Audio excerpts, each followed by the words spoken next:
Thank you. It's always a pleasure to be here at DayLab Conference, and this year a bigger pleasure than ever because instead of like previous years when we showed a lot of artist conceptions and waved our hands about, we can show you photographs of what is currently the world's largest solar energy complex.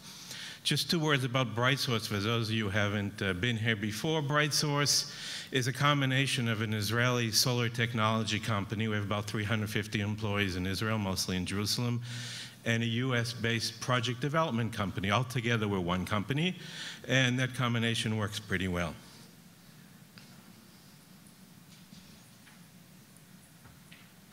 Here we go. I'm going to talk today about the Ivanpah solar electric generating system. What is Ivanpah? Ivanpah is a dry lake in the Mojave Desert in California. As you can see from this little map, it's just inside the California-Nevada state line on the California side, or to put it in terms that we Israelis would understand, it's a little less than an hour outside of Las Vegas on I-15.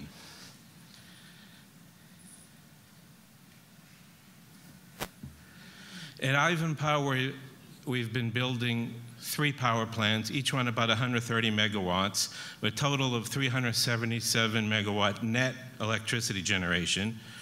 2 of the power plants are going to be selling power to PG&E and 1 to Southern California Edison in contracts of 20 to 25 years. Construction began in October of 2010 after a 3-year-plus long permitting process.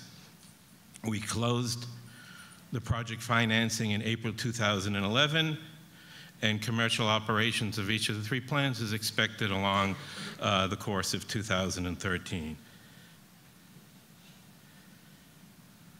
Oops.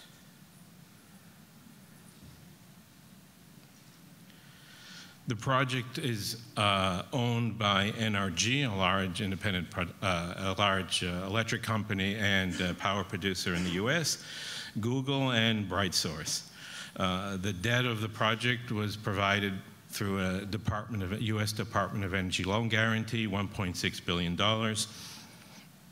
So if I'm asked later if government support is important to pushing forward these kinds of large solar projects, the answer is clear.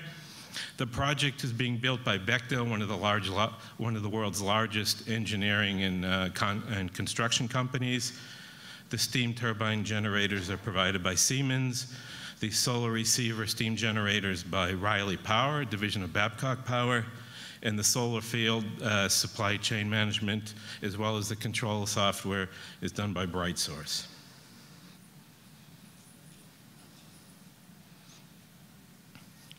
So here's a view looking from Unit 2 to Unit 1. In the middle, between all these beautiful fields of mirrors, there was a large common area. The 2 buildings on the left are where we assembled the heliostats. This little mini city of activity is going to disappear for the most part by the end of 2013. All that'll be left will be the operating company that will maintain and operate the systems. But in the meantime, it's been a very busy area with between 1,000 and 1,500 employees on average working on a daily basis to build this incredible project. The total project includes 173,500 heliostats.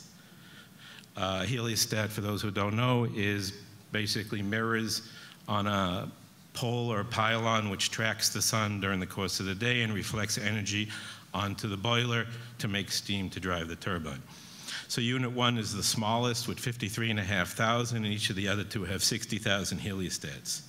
Each heliostat, now in this picture, each of those little rectangles is a heliostat. There's 2 mirrors in each one. Each mirror is 2.3 by 3.3 meters, total of 15 square meters, about 150 square feet. A total in the project of 2.6 million square meters of mirrors.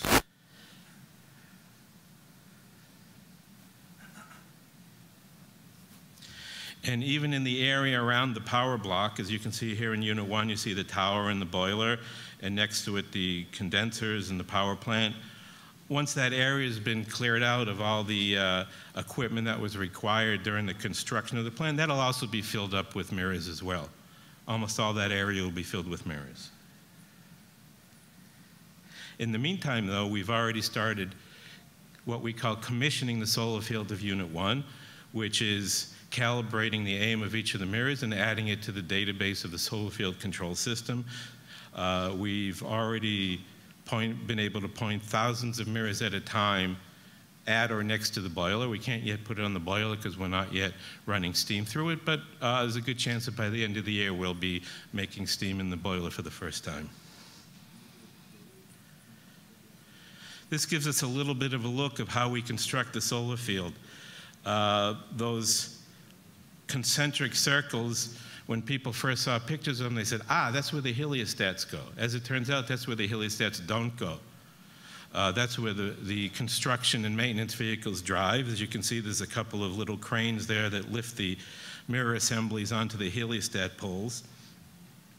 And slowly but surely, they fill in the gaps. The brown area, I don't know how sharp the picture is, but it's in between those what we call drive zones, is of course the no drive zones, and in the no drive zones, there's lots and lots of poles sticking out of the ground, about 2 meters or 6 or 7 feet above the ground, and that's where the mirror assemblies get installed. Okay, almost done. Little view of Unit 2 tower. The total tower height is about 140 meters to the top of the boiler. I was up in the Unit 2 into this boiler. The boiler itself is about it's like an 8-story building.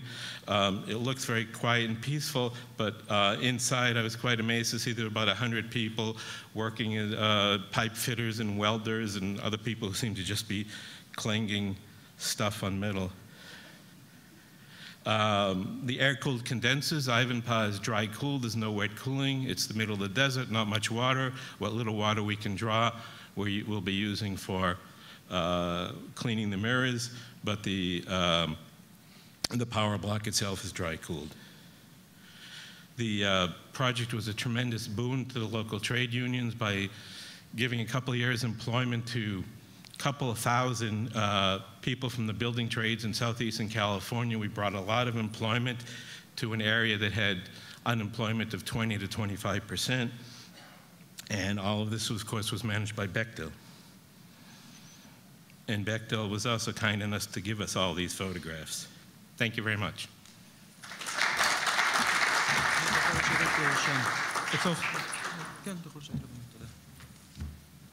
Thank you, Benjamin. Now, Ofer Reich of Siemens CSP will speak about Siemens CSP, International Achievements, Vague Future. Good afternoon. First of all, I have to apologize. I caught a cold. I think that Siemens CSP, or how it was called before, Solel,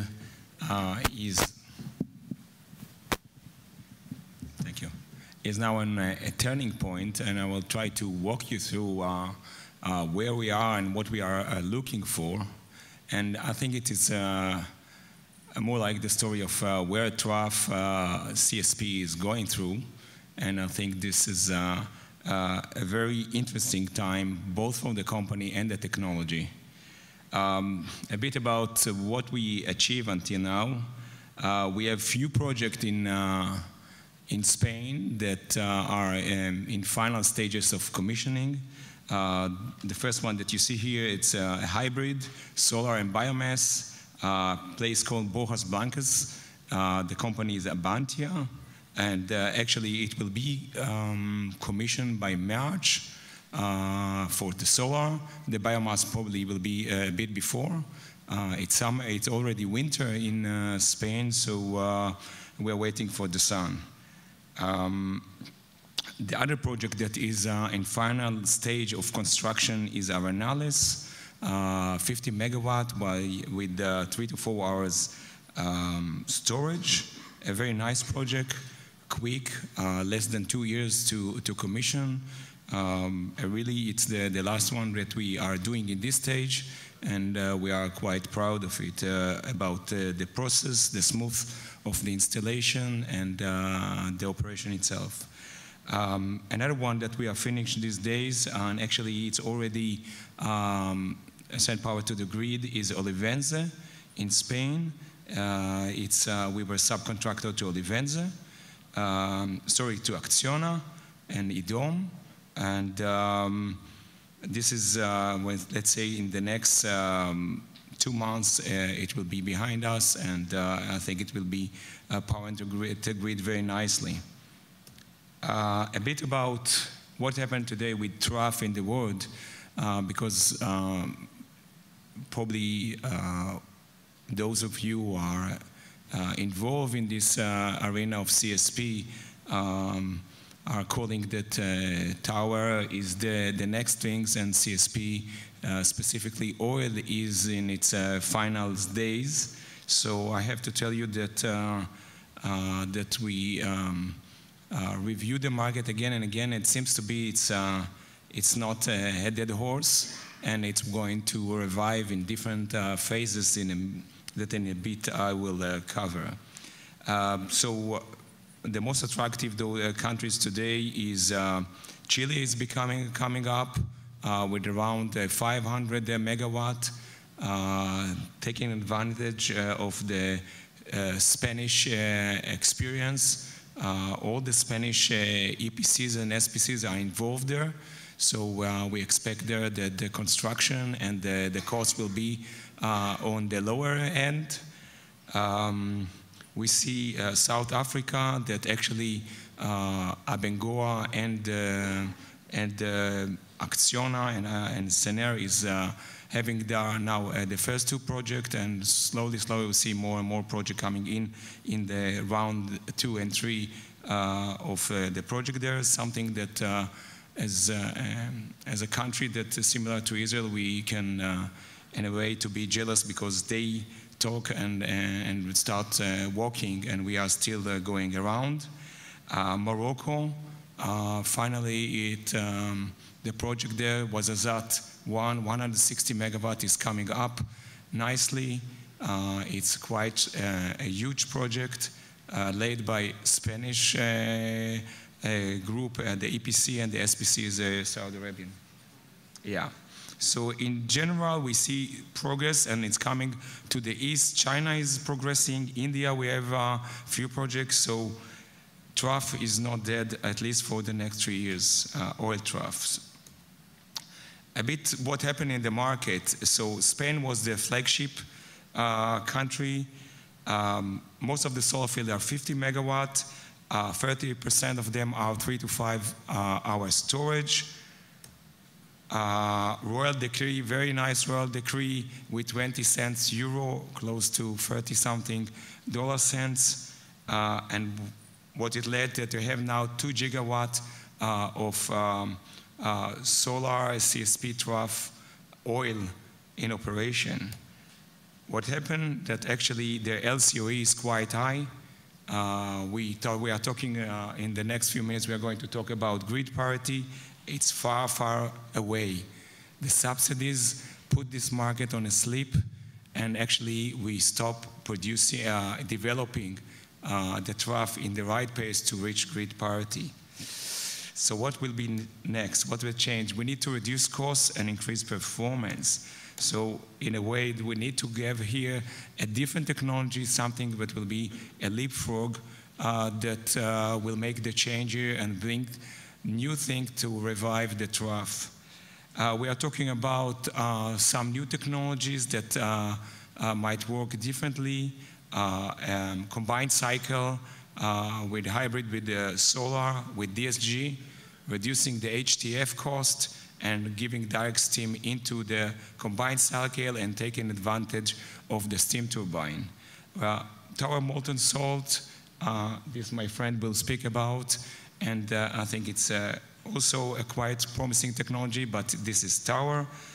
Fresnel molten salt, they are going to use tubes that's similar to what we are produce, and this is give a good competition to the tower molten salt. Large TRAF, all companies that are dealing with TRAF are looking for large TRAF, Abengoa, Sener, Acciona, and others. And the next step will be to bring the temperature higher than 500 for the TRAF. So where are we as Solar Siemens? We are focusing on receivers And we are actually scaled down and focused back again in technology. And that's where we are going to grow back to be the leader in the market. And we are going to bring a new receiver that will support the previous technologies, high temperature, with different heat transfer fluid, either DSG, direct steam, or oil, and supporting the large trough. So we are going to enlarge our offering quite dramatically in the next 2 to 3 years. We just launched a new receiver that actually saves 2.5% it brings 2.5% more performance that can reduce cost to the EPCs and the SPCs quite nicely. Understand. One more thing that we are dealing, we have technology, we have know-how. We decided we try to explore the licensing of our technology with support of our engineering know-how. So we are focusing on growth, although Siemens are put us on the block for sales, so we are still continue. We were Soleil when we continue to be a technology company, continue to grow, bringing LCOE, helping the market bring LCOE down, and I think we are going to bring a new technology to the market in the next 2-3 years. Thank you. Thank you, Ofer. Now Lior Handelsman of SolarEdge will talk about SolarEdge, a leader in the PV power electronic industry.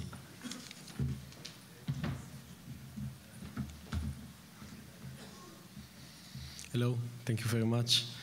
I don't have photos of fields because SolarEdge is a developer of technology. I'm waiting for the presentation to come up. Here it is.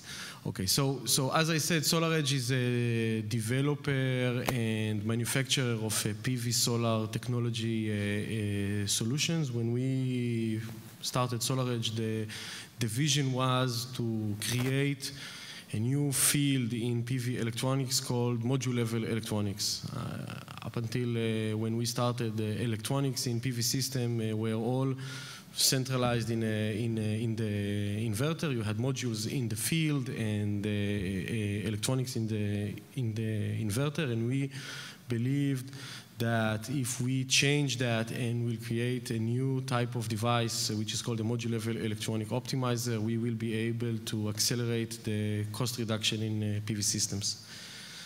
So why even that is necessary? A standard PV system is built in the way of strings. You take all the PV modules, you connect them in a solar string, which is a few, let's say 10 or 20 modules in a string. You create a high DC voltage, and then you parallelize all of those strings.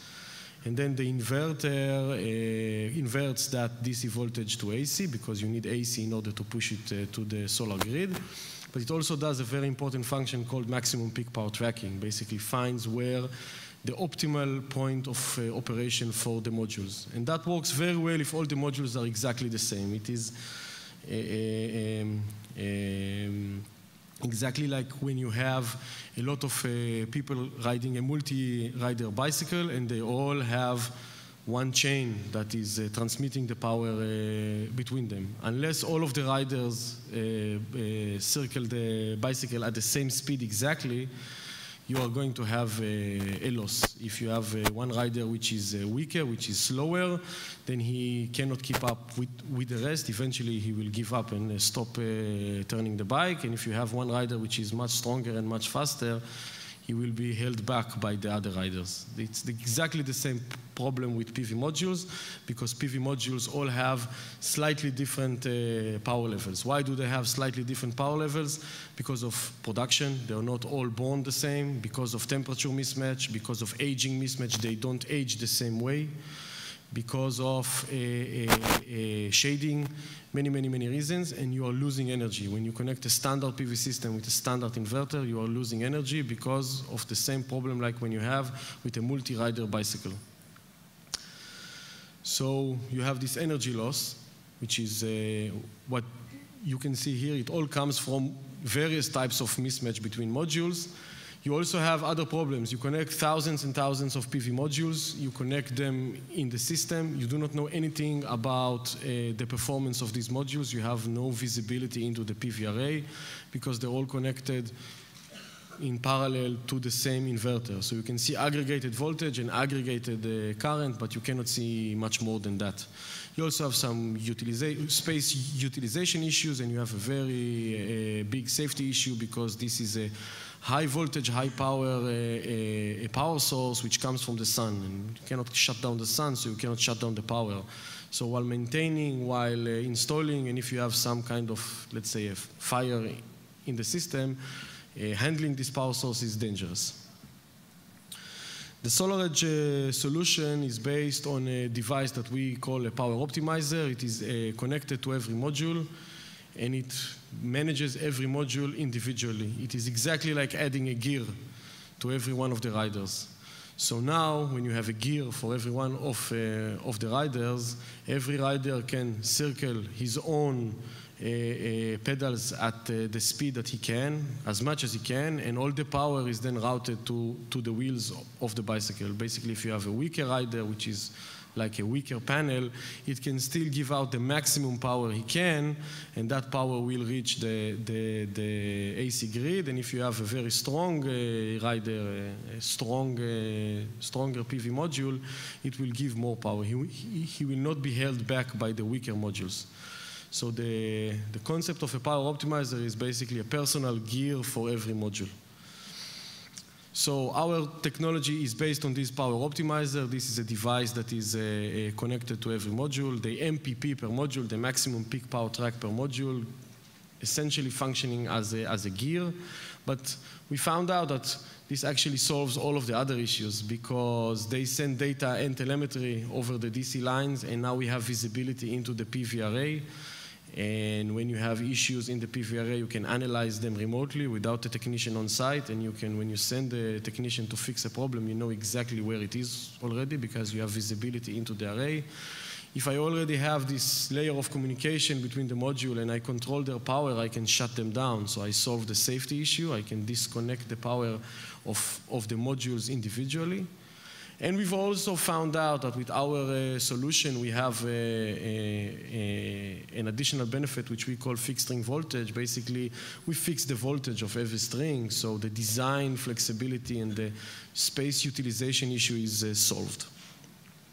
So we developed these optimizers. We also have inverters. I will not bore you with the technical details of this. We provide a server environment that actually visualizes the PV system and automatically analyzes faults. And we've also addressed the safety issue. Where we are now, so SolarEdge, we basically created this space in the PV industry called DC power optimization. We lead this space with over 70% of the market. To date, we have shipped, I think this number is a little bit outdated, close to 2 million power optimizers to the market. That's more than, that's close to 2 million PV modules optimized with our technology.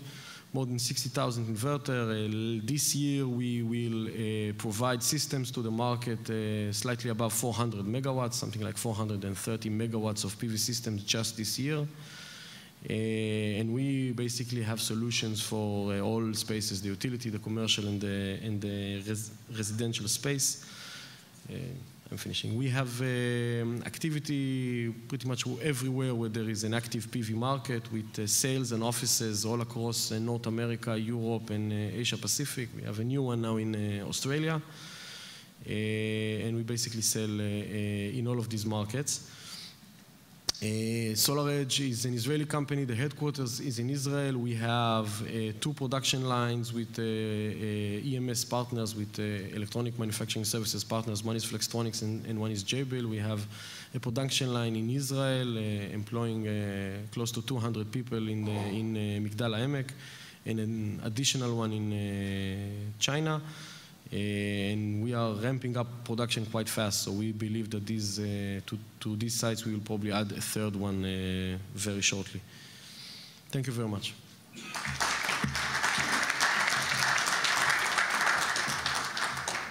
Thank you, Leo. Now, Chaim Fried Vice President and Deputy CEO of Aurora Solar, about the Spain and Portugal projects of Aurora.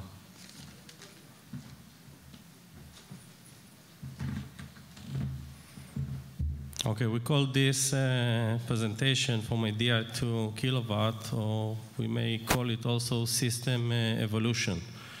And as any evolution, it takes time, and that's what we want. I want to present how we evolve with the system till we get to the real market.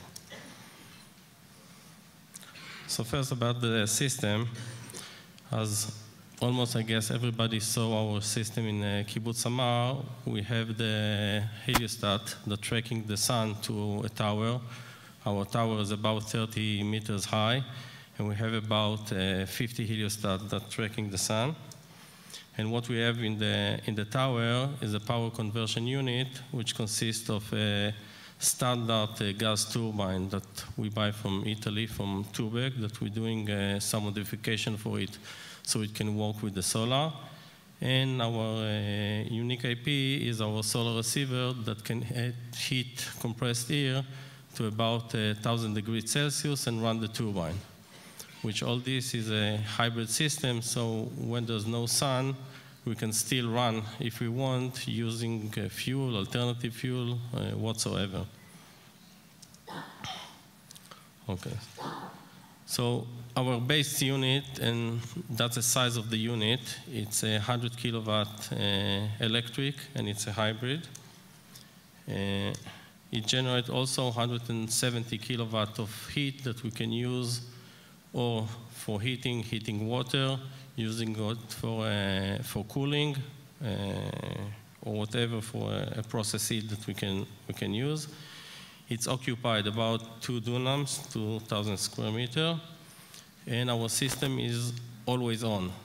And that's in purpose in blue, so if we want to run in hybrid mode, and this is the unique of our system, then we can run it 24/7, or whatever we choose when the tariff rate is high enough. We give utility grade power, and we have a variety of fuel to use. When we preferred, of course, all kind of biofuels because we want to be total green. We have a minimal water usage because we're using a gas turbine. The water that we use is for cleaning the mirrors. And for a high temperature climate, we're using some water to cool the inlet air of the turbine, which still is very minimal use. We are modular construction, so if we're talking, and later on we'll go to what we call to the Portugal, to a high size system, still each module is individual. So still each module, we can build it. Once we finish to close the last screw, we can run it to feed the grid. Okay, so where it's all begin? It's begin at the Weizmann Institute, something in the 90s. And the concept started, and then we have the first solar receiver that was demonstrated with a team of, it was Professor Carney, Professor Kribus, our CTO, Dr. Pinchas Doron, and Rachamin Rubin. They built the first solar receiver that can heat air to, I think it was 1,300 degrees Celsius with a high compressed of 22 bars of air. From there, we took the technology, then it was EDIG, a DIG, that took the technology and made a demonstration in China. In China, as you can see, there was no much sun over there, but we still could demonstrate that the system is working, and we generate power.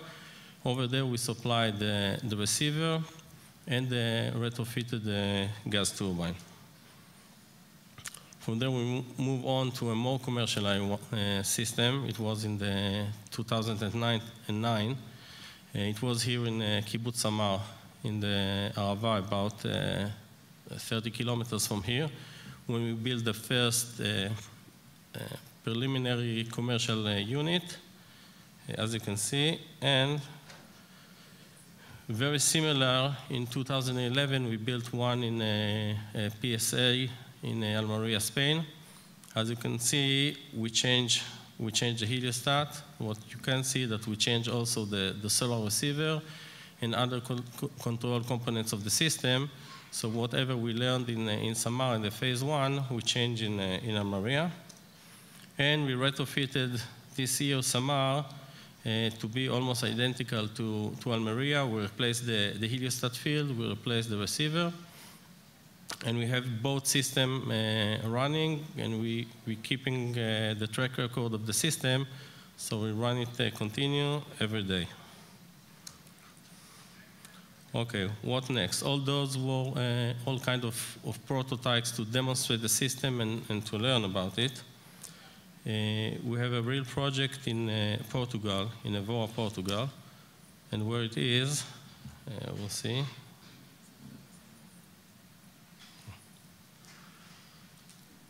Over there we are going to build, and I'll start to run. That's the location of the field. We are going to build about 36 units. The contract over there that we got from the Portuguese government is a capacity of 4 megawatt electric with a feed-in tariff for 84 gigawatt over 15 years. To build this, actually to get 4 megawatt, we need about 40 units, but still we have a cap of the generation power that we can do. It's only 84 gigawatt. We can do it only with 36 units, and that's what we're going to install to save costs on the installation.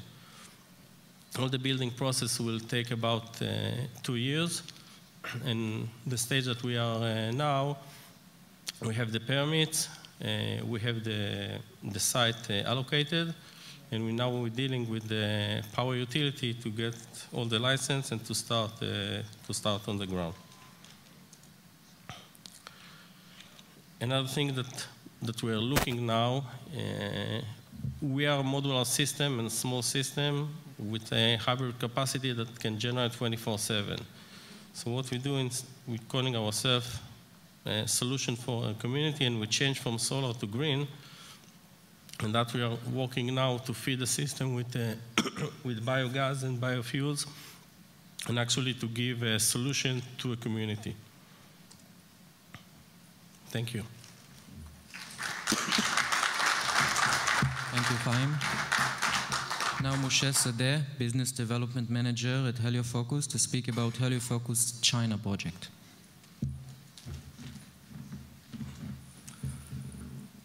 Hi, everyone. And I want to start by telling a bit about HelioFocus, the company founded in 2007. Thank you. And in 2009, the main shareholders were Israel Corp Green, the green division of Israel Corp, and a Chinese company called Sanhua.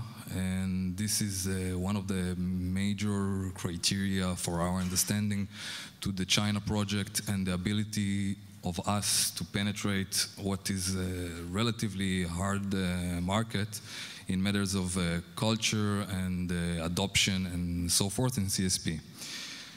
The company is in the CSP energy and working with dish technology. The dish advantages basically is the concentration ratio, the dual axis tracking system, and the ability to work in very high temperature. As Ofer mentioned before, this is one of the main criteria to lower the LCOE and be able to effectively compete and reach the grid parity. This picture is from our demo site in Rotem, near Dimona. This dish is operating since last May, 6 months, and basically demonstrate the system capabilities in matters of producing steam, and shows and demonstrate the potential by connecting these to various applications. The system itself is basically made from 3 or 4 key elements. The receiver, we heat up air. As discussed, this is one thing that allows us to reach to a very high temperature, up to 1,000 degrees in specific applications. In the first application that we provide or launch, which is a boosting application, This application gives us the ability to connect to an existing power plant, either combined cycle or coal, have a solar field, use the same infrastructure, use the turbine that the power plant have, and just take the steam and divert it into the main steam line at the same temperature, the same pressure, the same conditions that they need. It allows to burn less coal or gas, and when the ambient temperatures go up and the turbine efficiency a bit goes down, there's a win-win situation, as the solar field that it picks can compensate the reduction of efficiency in the plant. As I said, the system is a concentrator of 500 meters of mirrors. It's 220 mirrors mounted on a steel structure. The focal is 50 centimeters, so the ratio is quite high. One of the things that allow us to work with the high temperature is the heat transfer system. All the pipes are insulated, allowing us to push the steam for several as needed. And the heat is being transferred to a heat exchanger, and with the water comes from the power plant. It's a closed system, produce steam that goes to the power plant. Further application in the future, we're working on standalone applications, which will include a custom turbine that can work in a very high temperatures that above 650. The more we go up in the temperature, the more the efficiency goes. This is what the markets demand, this is what the markets will get, and this is the only things that will allow us to reach beyond the grid parity. DOE big research done, published early this year, discussed about the ability to go towards 6 cents per kilowatt hour. They mentioned two main criteria, which is storage and high temperature. Storage is something that is being developed for a long time. It's still very expensive. As we see today, the midterm, I don't know how you will define the midterm, but hybrid will be the solution to reduce the cost further. And one of the advantages of the system is the modularity. We can provide the steam and connect it into a gas turbine, and by this provide a 24/7 solution. The hybridization level, 10%, 20%, up to 50% will be cost-effective determined. And this is how we see the next steps. I discussed a bit about our Chinese investors, and this is one of the main one of our key elements of success and penetrate there. This is a picture that was taken in last May. We've signed an agreement in Minister Simchon's office with a company in Inner Mongolia to start develop a project.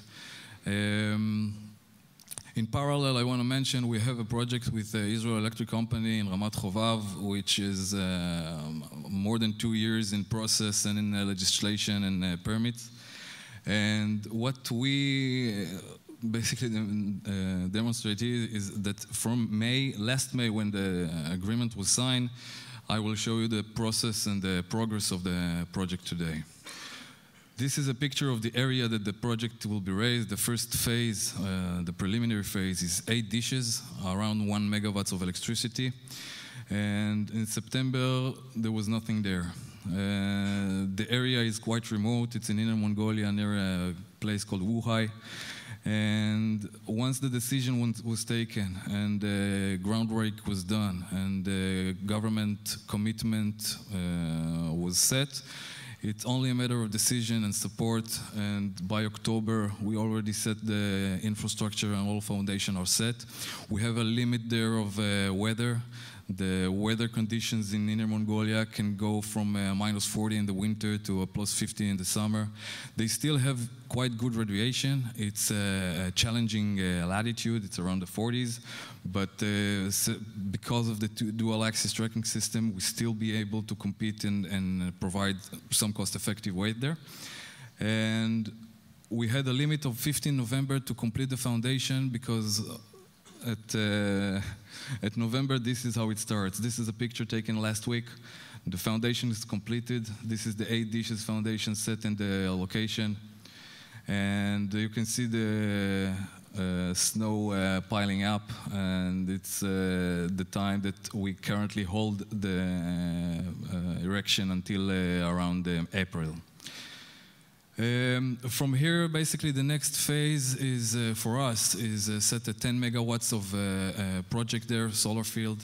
60 megawatts will follow, and China 5-year plan talks about 3 gigawatts up to 2020. So I believe that once the technology and the cost will show the ability to be at grid parity, and in China the tariffs are not that high, it's around 15 cents, we will be able to, I think the solar industry will be able to compete there quite well.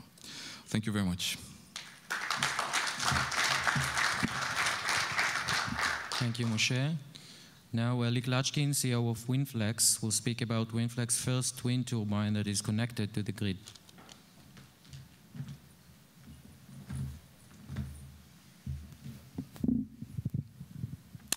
Good morning.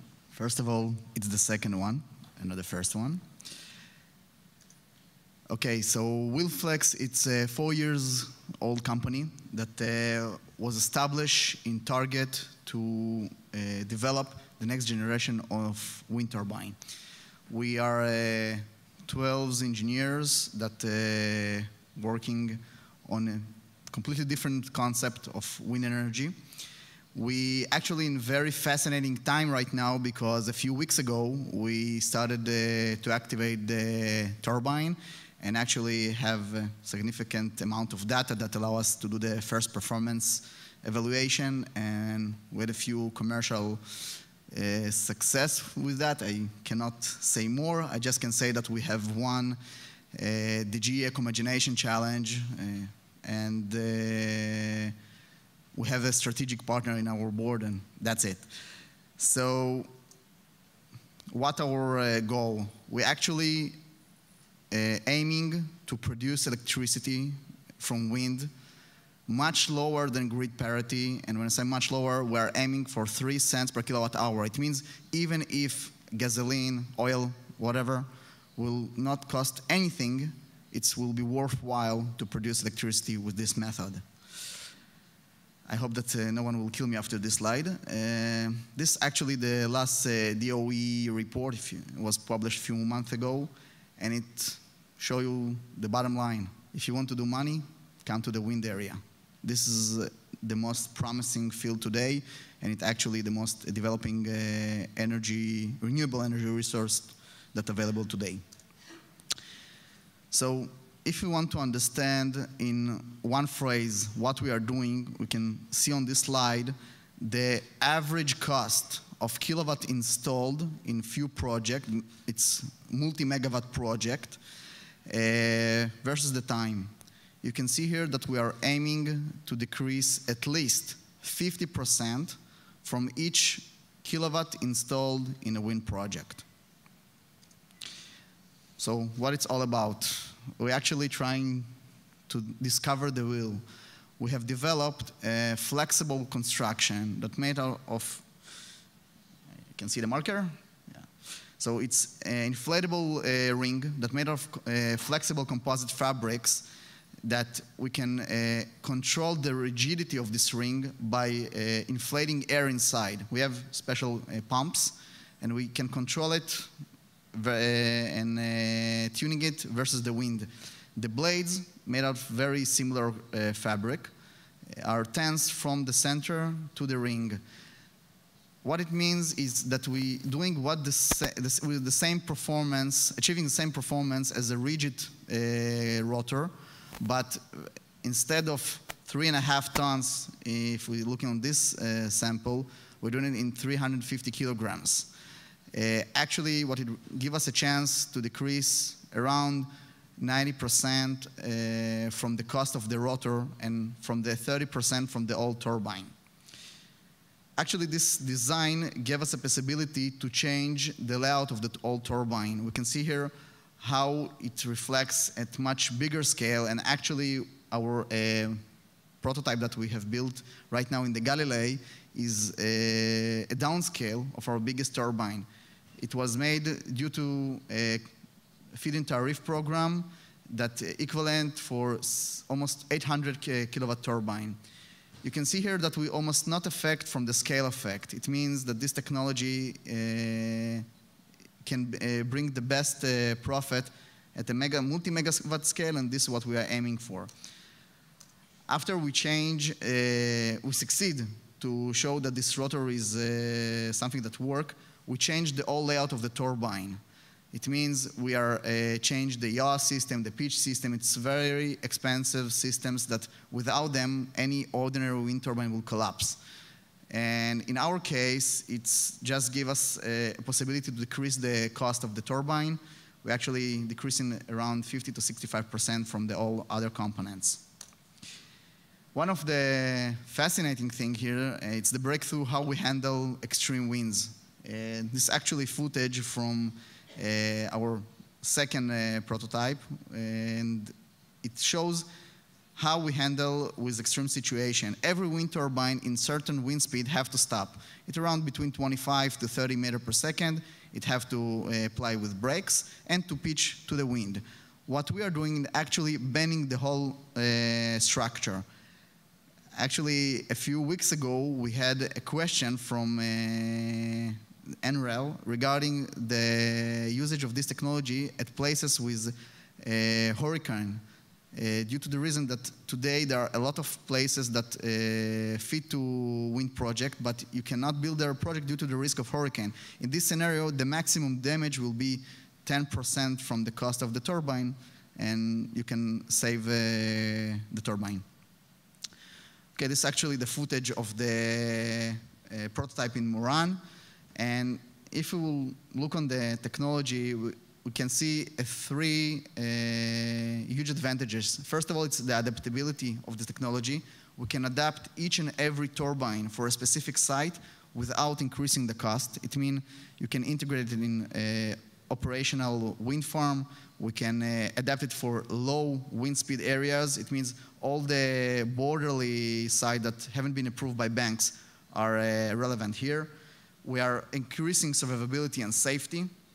And the most important, we are decreasing cost. Actually today at the small units that it's less cost effective, we are aiming to 3 to 4 years of ROI. The company right now focusing of finish the homologation and the certification process, and we do it with our in-house capabilities and alliance with the strategic partners. And during the test, we're even doing some electricity production that will be increased with time, but we're aiming to be a wind turbine supplier.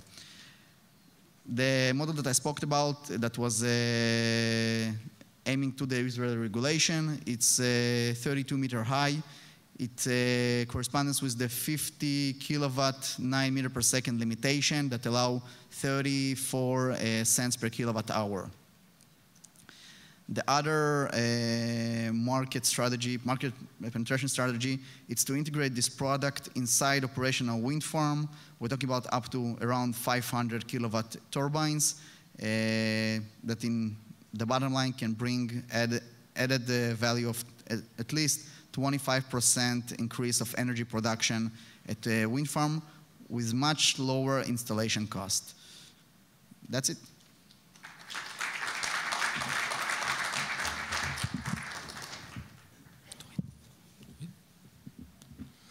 Thank you, Eli. And now I would like to call Mr. Noah Milan, VP at Capital Nature Test and Validation Center, to say a few words about their activities.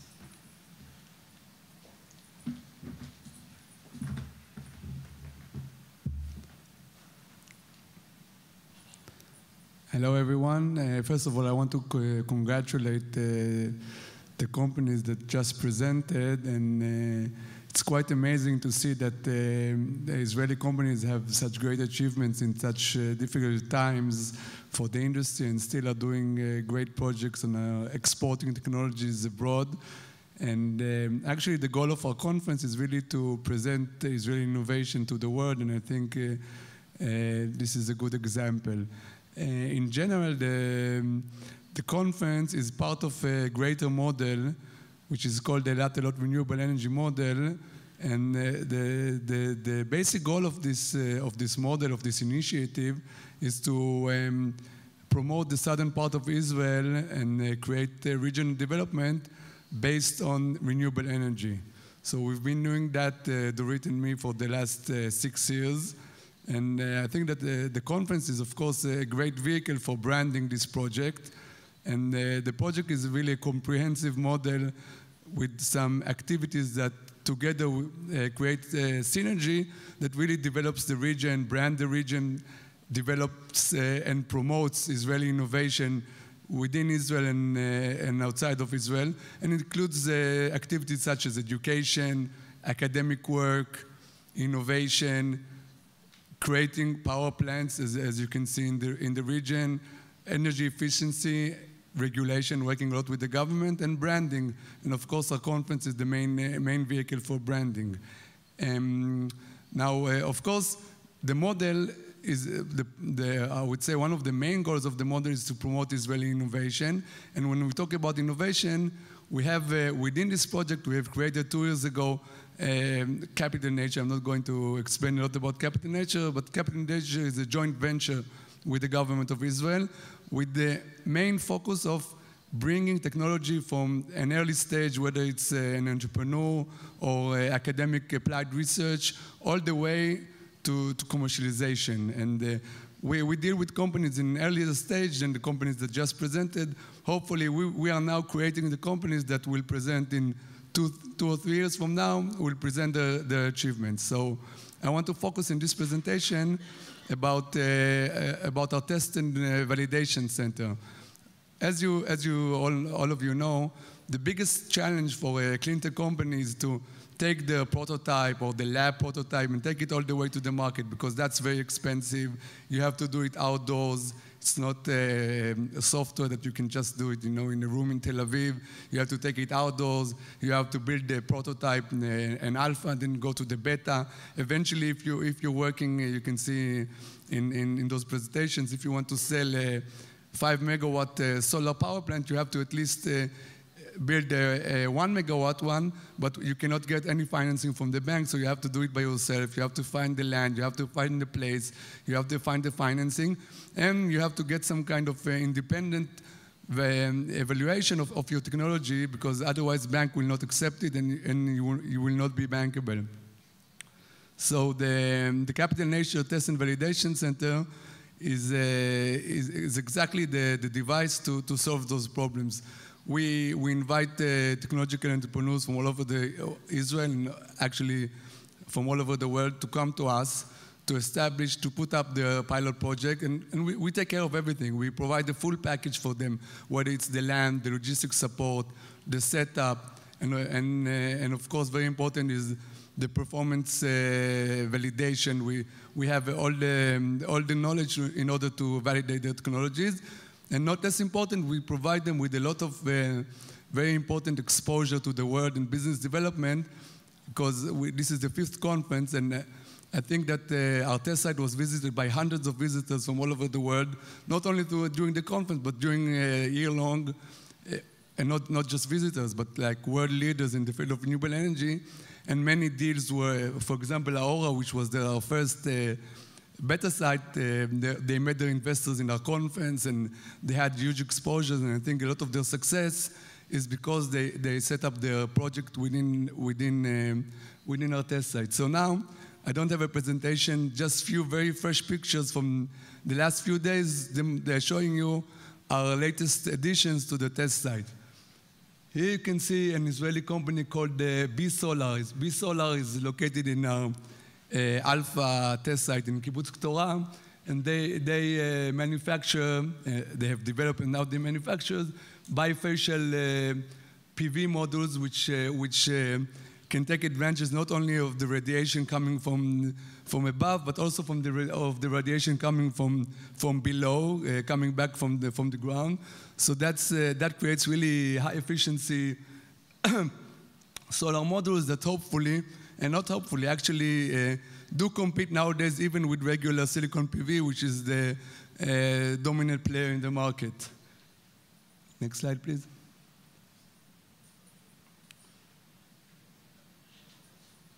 Next slide. You know, I'm the conference chairman, so I forget how to do presentations. Okay, sorry. So this is again a picture from behind. You can see that we put some white sheet on the ground because when it's white, it reflects the sun better. And actually, we had B-Solar in our test site for 2 years. But what we did now is they got brand new modules of the latest version. So we placed the old modules with new modules, and now we're doing our testing, performance testing on their new modules. And it just was a few days ago, but the first indication is that those are really efficient and really, it's really an interesting technology.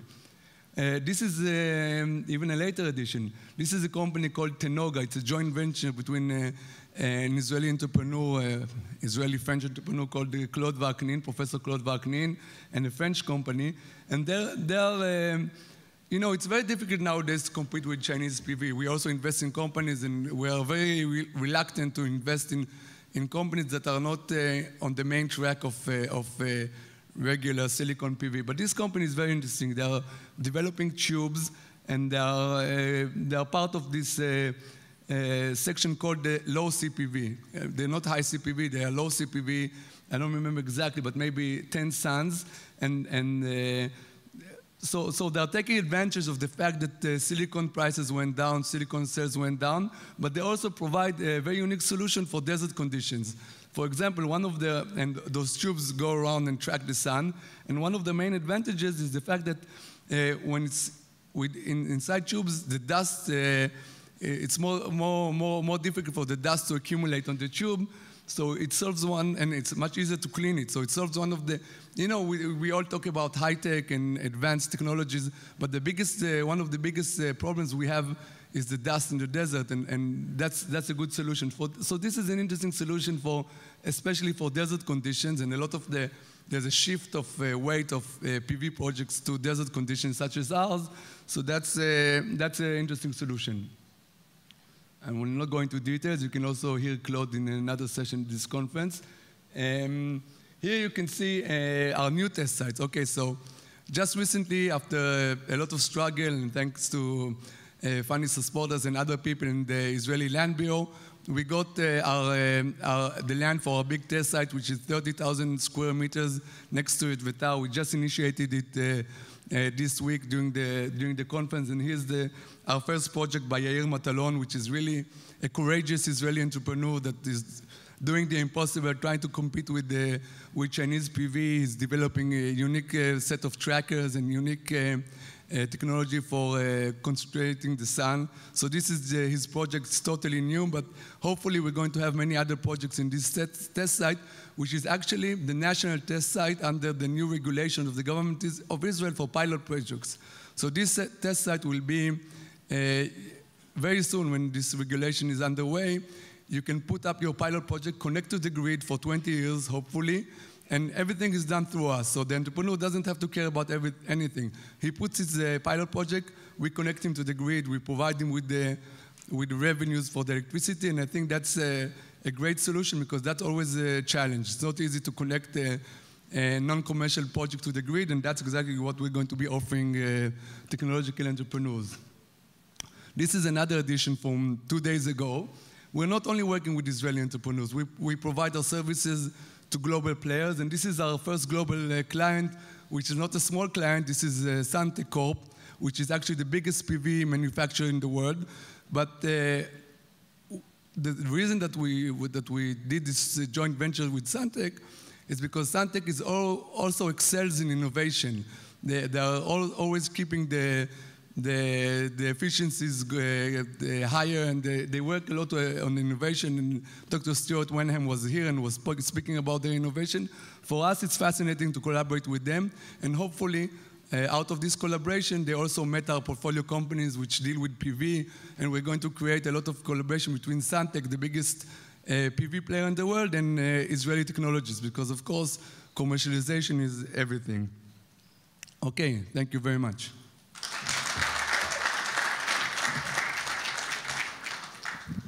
Thank you, Noam, and I would like to thank all of our panel members. As we can see, we have a lot of Israeli companies which are quite active in the global clean tech market.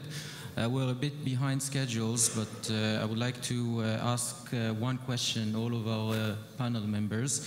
Since I'm coming from the government, I would like to ask whether any government involvement that helped or perhaps disrupted your efforts outside of Israel along the way, and what are the measures that, to your opinion, the government of Israel should take in order to encourage the success of Israeli clean tech companies in the global markets and to promote the clean tech field as such?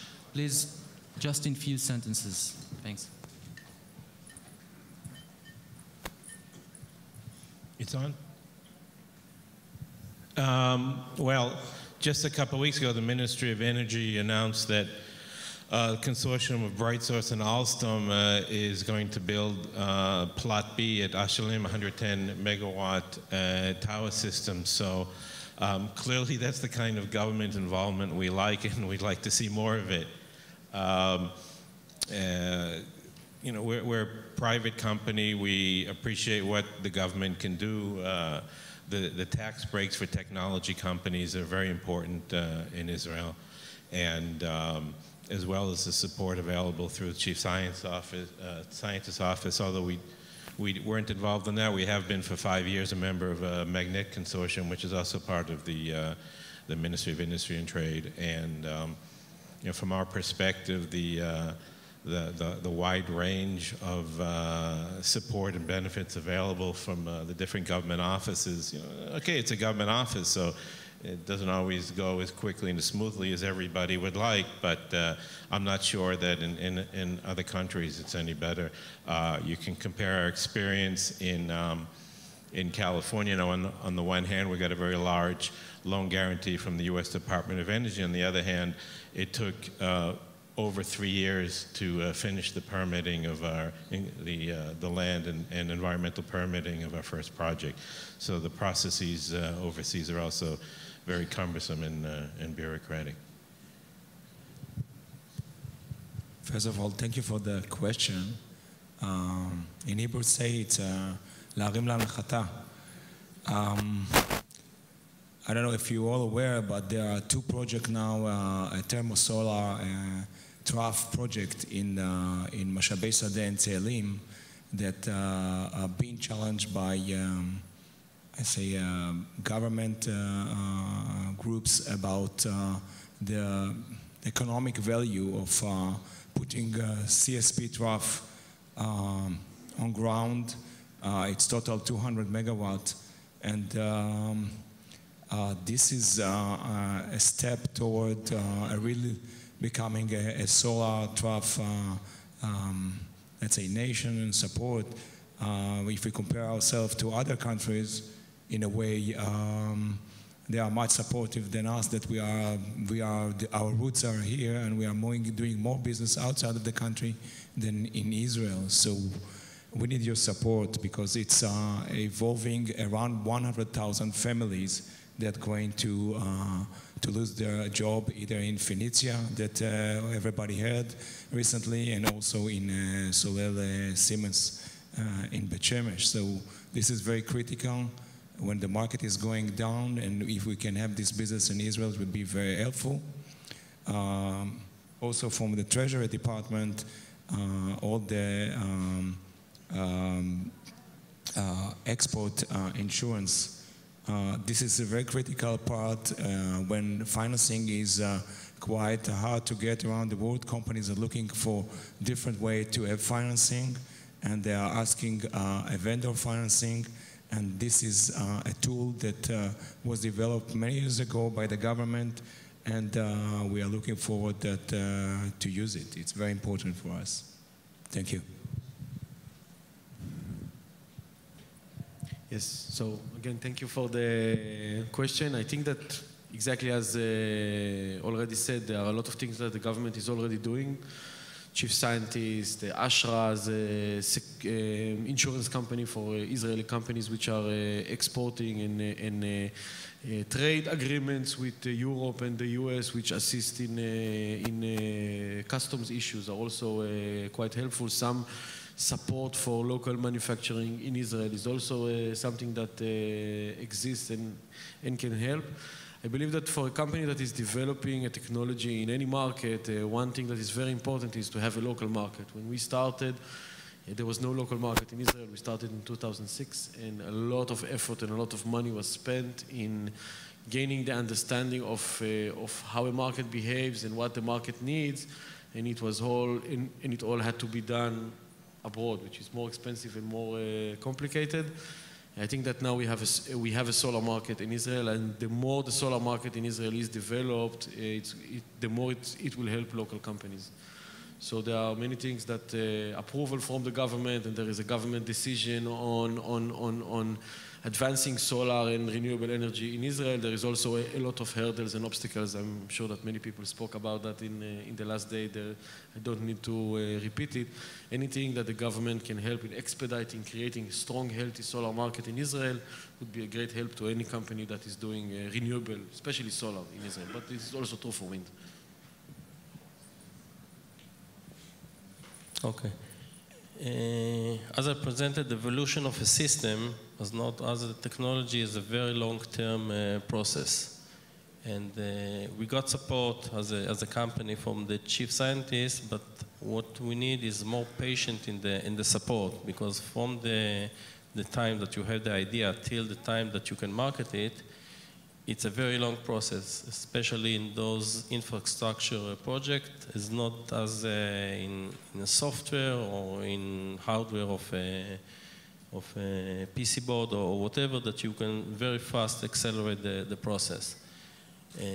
What we need, and I understood now that in the Chalutz project is different, that there is a project that in the chief scientist, which has the most money to support, to have a very long time project that will give us the ability to bring the system up to the market, because before the system is running and functioning locally, it's very hard to sell it abroad, because everybody wants to see your track record.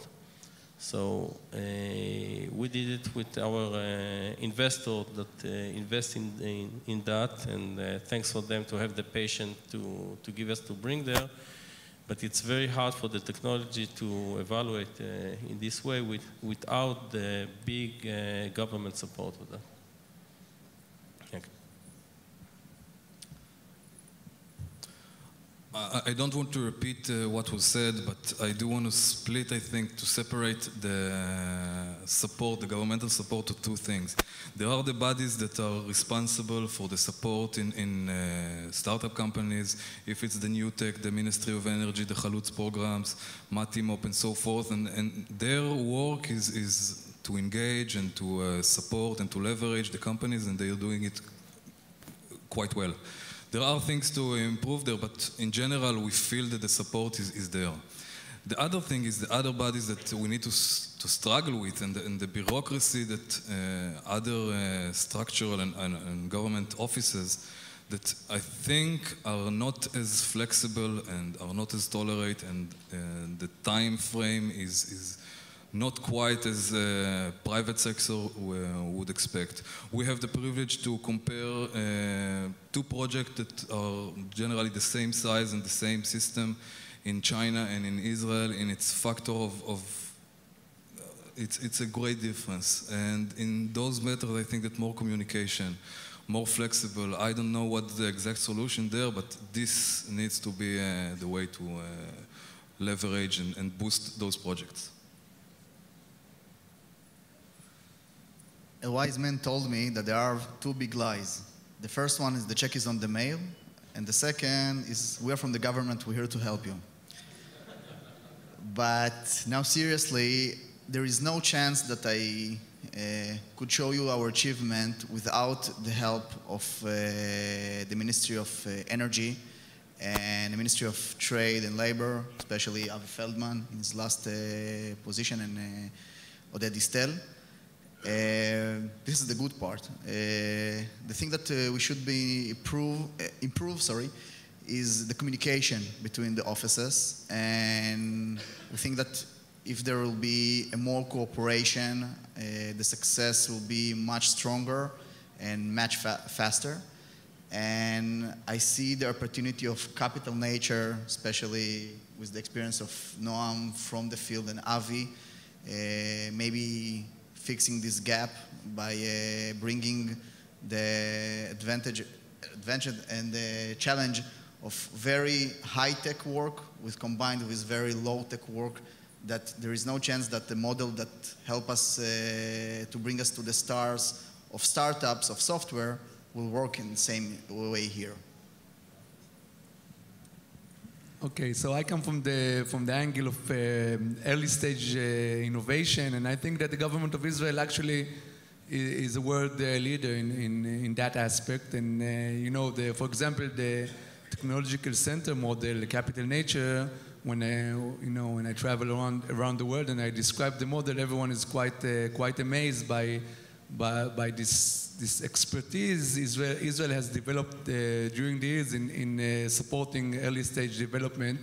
And for example, this model created by the government together with some other entities is really a unique holistic approach, taking care of the entire life cycle of a company, from applied academic research through incubation and all the way to the test and validation center that is there in order to help technologies cross the valley of death. And I think that is a unique model, and I would say that really early stage is being taken care of in a very good way, and there are improvements to be done in later stages, but I think the government is working on that. And of course, also the world market is now changing all the time, and the government cannot be blamed for that, but there are some difficulties. But again, I think early stage support is very good by the government, and we have good work relationship with them, and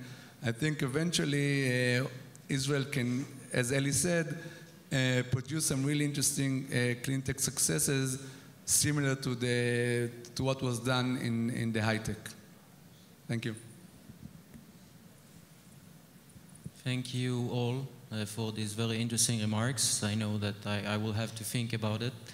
I would like to thank again also Binyamin, Ofer, Lior, Chaim, Moshe, Eli, and Noam for a very interesting panel, and please enjoy your lunch. Thanks.